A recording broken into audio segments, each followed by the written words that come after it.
سبيرو سباتيتس أصل الأزوزة في مصر، منتج مصري من 1909، يعني أكبر من عمر دول بتتنطط على مصر دلوقتي. حجمه 330 مللي جرام والسعر 8 جنيه تقريبا.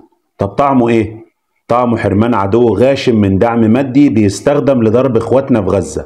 طعمه شغل زيادة لمصنع مصري، أوفر تايم لموظف مصري، مصانع جديدة تتفتح في كل المحافظات. متخيل حجم الإنتاج في حين إنك بقيت المشروب اليومي الرسمي ل 100 مليون بني آدم من مصر.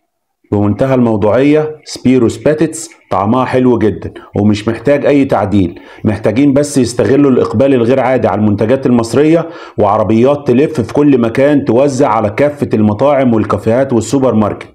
الناس حقيقي مستنياكم وبتدعمكم بكل قوة، بس اتقوا الله فيهم لما تكبروا وتكتسحوا سوق الأزوزة في مصر، واوعوا تردوا الجميل للشعب المصري بانكم تغلوها عليه. شكرا لكم.